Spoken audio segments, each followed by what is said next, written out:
শুভ সকাল বন্ধুরা। আজ 6 আগস্ট বৃহস্পতিবার। আজকের সকালের বরাক তথা সমগ্র আসামের গুরুত্বপূর্ণ খবরগুলি হলো: রাজ্যে বন্যা পরিস্থিতি নিয়ে কন্টেন্ট বানাতে গিয়ে কন্টেন্ট ক্রিয়েটারদের জন্য অসম পুলিশ 5টি জরুরি নির্দেশ জারি করেছে। অসম পুলিশ কন্টেন্ট ক্রিয়েটারদের সব বানপীড়িত শিশুদের গোপনীয়তা সুরক্ষা এবং মর্যাদা সুরক্ষিত রাখার অনুরোধ জানিয়েছে। প্রথমত, ফটো অথবা ভিডিও শেয়ার করার আগে শিশুদের মুখমণ্ডল ব্লার করতে হবে। সেই সাথে তাদের নাম, ঠিকানা, বিদ্যালয়ের বিবরণ অথবা সঠিক অবস্থান প্রকাশ করতে দেওয়া হবে না। কন্টেন্টের জন্য দুর্গত শিশুদের সাক্ষাৎকার নিতে হবে না এবং তাদের সাথে ভয়ার্থ ও দুঃখজনক অভিজ্ঞতা আবার বর্ণনা করার জন্য বলা যাবে না। শিশুদের যদি কোনো বিপদে অথবা অস্বস্তিকর পরিস্থিতিতে পাওয়া যায় তাহলে সেই ধরনের যে কোনো দৃশ্য সোশ্যাল মিডিয়ায় প্রচার করা থেকে বিরত থাকতে হবে। সেই সাথে এমন ধরনের ক্ষতিকারক কন্টেন্ট থাকলে তা ফরওয়ার্ড করা যাবে না। কেউ যদি ফরওয়ার্ড করে তাহলে তৎক্ষণাৎ রিপোর্ট করবে অসম পুলিশ। তামিলনাড়ুর বাজেট অধিবেশনে এবার মুসলমান এবং খ্রিস্টানদের জন্য বিশেষ ঘোষণা করল থালাপাতি বিজয় সরকার। এবার মুসলমান হজযাত্রীদের রাজসাহায্য 25,000 টাকা থেকে বাড়িয়ে 35,000 টাকা করা হয়েছে। আগে হজযাত্রীদের যে 25,000 টাকার সাহায্য করা হতো, এবার থেকে তাদের দেওয়া হবে 35,000 টাকা করে। সেই সাথে খ্রিস্টান এবং মুসলমানদের কবরস্থানের উন্নয়নের জন্য 34 কোটি টাকা বরাদ্দ করা হয়েছে বাজেটে মুখ্যমন্ত্রী বিজয় থালাপাতি সরকার তামিলনাড়ুর সংখ্যালঘুর জন্য বিশেষ উপহার দিয়েছে।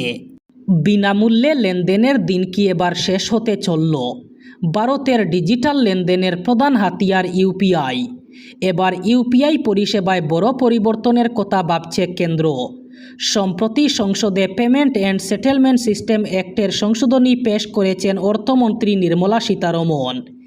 এটি আইনি ছাড়পত্র পেলে ভবিষ্যতে নির্দিষ্ট কিছু ইউপিআই লেনদেনের উপর মার্চেন্ট ডিসকাউন্ট রেট অথবা এমডিআর নামের এক ধরনের প্রসেসিং ফি বসাতে পারবে সরকার। অবশ্য এখন এই কোনো ফি চালু করা হচ্ছে না। একাধিক প্রতিবেদন মারফত জানা গেছে কিভাবে এই নতুন ফি হিসেব করা হবে তা নিয়ে ইতিমধ্যেই সরকারি স্তরে আলোচনা চলছে। যেমন বড় অঙ্কের লেনদেনের ক্ষেত্রে 2,000 টাকার বেশি লেনদেনের হলে 3% থেকে 5% এমডিআর বসানো হতে পারে। শিলচরের মেহেরপুর মেডিকেল রোডকে 2 লেন থেকে 4 লেনে উন্নীত করার প্রকল্পে গতি এসেছে। মেহেরপুরের বীরবল বাজার এলাকায় অধিগ্রহণকৃত জমিতে প্রশাসনের উচ্ছেদ ও ভাঙার অভিযান শুরু হয়েছে। অভিযান শুরুর আগে প্রশাসনের পক্ষ থেকে এলাকায় মাইকিং করে স্থানীয় বাসিন্দা এবং ব্যবসায়ীদের নির্ধারিত সময়ের মধ্যে দোকানপাট এবং অন্যান্য সামগ্রী সরিয়ে নেওয়ার নির্দেশ দেওয়া হয়। প্রকল্প বাস্তবায়নের স্বার্থে পর্যায়ক্রমে উচ্ছেদ ও ভাঙার কাজ চালিয়ে যাওয়া হবে বলে জানিয়েছে প্রশাসন। সমগ্র অভিযানের তদারকি করেন পূর্ত বিভাগের নির্বাহী প্রকৌশলী অনিরুদ্ধ নাগ।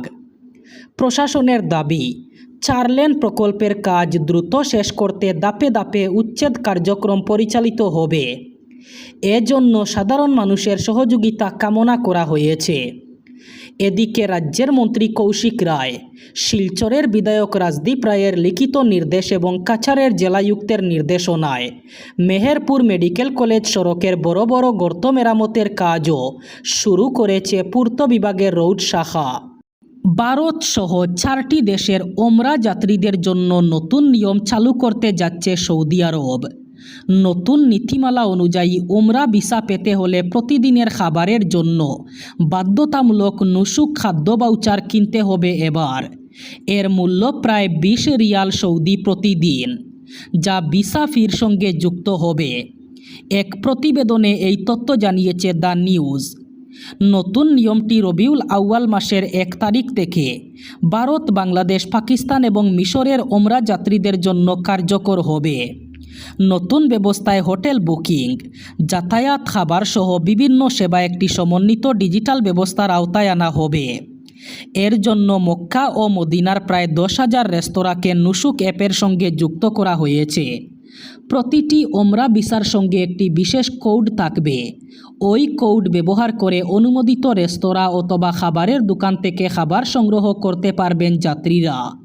আধার কার্ড আপডেটের ক্ষেত্রে এবার নাগরিকদের জন্য বিশেষ সুবিধার ব্যবস্থা নিয়েছে unique identification authority of India. Aadhaar কার্ডে মোবাইল নম্বর পরিবর্তনের জন্য এখন থেকে আর ছুটতে হবে না আধার কেন্দ্রে। ঘরে বসেই আধার অ্যাপ থেকে ম্যানুয়ালি মোবাইল নম্বর আপডেট করার সুবিধা চালু হয়েছে। তবে এক্ষেত্রে শুধুমাত্র তারাই ওটিপি পাবেন যাদের পুরনো মোবাইল নম্বর আধারের সাথে লিঙ্ক আছে। নতুন মোবাইল নাম্বার আপডেট কিভাবে করবেন তাও জানিয়ে দেওয়া হয়েছে। আধার কার্ডের সঙ্গে লিঙ্ক করা মোবাইল নম্বরটি পরিবর্তন করার জন্য প্রথমে আপনাকে আপনার মোবাইল ফোনে আধার অ্যাপ ডাউনলোড করে রেজিস্টার করতে হবে। এরপর ওই অ্যাপে আধার কার্ডের নম্বরটি লিখতে হবে। তাহলে রেজিস্টার করা মোবাইল নম্বরে একটি ওটিপি আসবে। ওই ওটিপি ব্যবহার করে ভেরিফিকেশন করা হবে। এরপর অ্যাপের মধ্যেই থাকা ফেস অথেন্টিকেশন সিস্টেমটি ব্যবহার করতে হবে এবং একটি সিকিউরিটি পিন তৈরি করতে হবে। রেজিস্ট্রেশনের পর অ্যাপের সার্ভিসেস সেকশনে গিয়ে মোবাইল নম্বর আপডেট অপশনটি সিলেক্ট করতে হবে। এখানে আবারও আপনার আগের নম্বরে পাওয়া ওটিপি ব্যবহার করে নিজের পরিচয় যাচাই করতে হবে। তারপর আপনার নতুন মোবাইল নম্বরটি অ্যাপে এন্টার করতে হবে। এরপর নতুন দেওয়া নম্বরে একটি ওটিপি আসবে যেটিকে অ্যাপে ভেরিফাই করতে হবে। চূড়ান্ত ধাপে এসে ফেস অথেন্টিকেশন সিস্টেম ব্যবহারের পর অনলাইনে 75 টাকা ফি জমা দিতে হবে। এর মাধ্যমে 5 মিনিটের মধ্যেই আবেদন প্রক্রিয়া সম্পন্ন হবে। আবেদনটি গৃহীত হয় তাহলে সাধারণত 24 ঘন্টার মধ্যেই আধার রেকর্ডে নতুন মোবাইল নম্বরটি আপডেট হয়ে যাবে। গাড়ির ইন্স্যুরেন্স না করালে আগামী দিনে পেট্রোল পাম্পে তেল নাও মিলতে পারে। কারণ সুপ্রিম কোর্ট কেন্দ্র সরকারকে নতুন প্রকল্পের সূচনা করতে বলেছে, যার আওতায় বৈধ ইন্স্যুরেন্স না থাকলে যাতে পেট্রোল না কিনতে পারেন গাড়ির মালিকরা, তা বাধ্যতামূলক করতে বলা হয়েছে। দেশের 56% যানবাহনের বৈধ ইন্স্যুরেন্স নেই জেনে হতবাক দেশের শীর্ষ আদালত। আর তাই কেন্দ্রকে নো ইন্স্যুরেন্স নো ফিউল প্রকল্পের সূচনা করতে বলা হয়েছে, যার নাম দেওয়া হয়েছে no insurance no fuel project. Supreme কোর্টের বিচারপতি সঞ্জয় করল এবং অগাস্টিন জর্জ মহিশর বেঞ্চ এই নির্দেশ দিয়েছে। পাশাপাশি থার্ড পার্টি মোটর ইন্স্যুরেন্স বাধ্যতামূলক করতে বলা হয়েছে। গাড়ির ক্ষেত্রে সময়সীমা বেঁধে দেওয়া হয়েছে নতুন কেনা থেকে 4 বছর পর্যন্ত, 2 চাকার ক্ষেত্রে 6 বছর পর্যন্ত। আদালত জানিয়েছে নতুন গাড়ি কিনে রেজিস্ট্রেশনের সময় 3 বছরের জন্য এবং নতুন 2 চাকার ক্ষেত্রে তা 5 বছর পর্যন্ত থার্ড পার্টি ইন্স্যুরেন্স বাধ্যতামূলক বলে জানানো হয়েছিল আগেই। তারপরও এবার অনিয়ম চোখে পড়ছে। প্রত্যেকটি পণ্য 100% বিশুদ্ধ। নিজেদের প্রচারে একাধিকবার এই বাক্যটি ব্যবহার করেছে ডাবর ইন্ডিয়া। সেই কারণেই এবার বিরাট শাস্তি পেল সংস্থাটি। Food safety and standards authority of ইন্ডিয়ার তরফে ডাবরের একাধিক পণ্যের উপর এবার নিষেধাজ্ঞা চাপানো হয়েছে। সেই তালিকায় রয়েছে ডাবর মধু, ডাবর ঘির মতো একাধিক পণ্য। ডাবরের একাধিক পণ্যের উপর নিষেধাজ্ঞা জারি করে নির্দেশিকা প্রকাশ করেছে সংস্থা। সেখানে বলা হয় প্রত্যেক পণ্যে 100% বিশুদ্ধতার যে দাবি করে সংস্থাটি তা একেবারে বিভ্রান্তিকর। কারণ অধিকাংশ খাদ্যপণ্যে এই পরিমাণ বিশুদ্ধতা বজায় রাখা অসম্ভব। তারা আরও জানিয়েছে 100% বিশুদ্ধতার গ্যারেন্টি দেওয়া বিজ্ঞাপন বন্ধ করতে ডাবর কর্তৃপক্ষকে নোটিশ দেওয়া হয়েছিল, তাতেও লাভ হয়নি। সেই কারণেই এবার একাধিক পণ্যের উপর নেমে এলো শাস্তির খাড়া। এবার বরাক উপত্যকার 3 জেলার আজকের আবহাওয়ার খবর। আজ 6 আগস্ট বৃহস্পতিবার বরাক উপত্যকার 3 জেলায় বৃষ্টিপাতের সম্ভাবনা। আজ শিলচর কাছাড়ে সর্বোচ্চ তাপমাত্রা থাকবে 31 ডিগ্রি সেলসিয়াস এবং সর্বনিম্ন তাপমাত্রা থাকবে 26 ডিগ্রি সেলসিয়াস। শ্রীভূমি করিমগঞ্জে আজ সর্বোচ্চ তাপমাত্রা থাকবে 31 ডিগ্রি সেলসিয়াস এবং সর্বনিম্ন তাপমাত্রা থাকবে 26 ডিগ্রি সেলসিয়াস। একইভাবে হাইলাকান্দি জেলায়ও আজ সর্বোচ্চ তাপমাত্রা থাকবে 31 ডিগ্রি সেলসিয়াস এবং সর্বনিম্ন তাপমাত্রা থাকবে 26 ডিগ্রি সেলসিয়াস।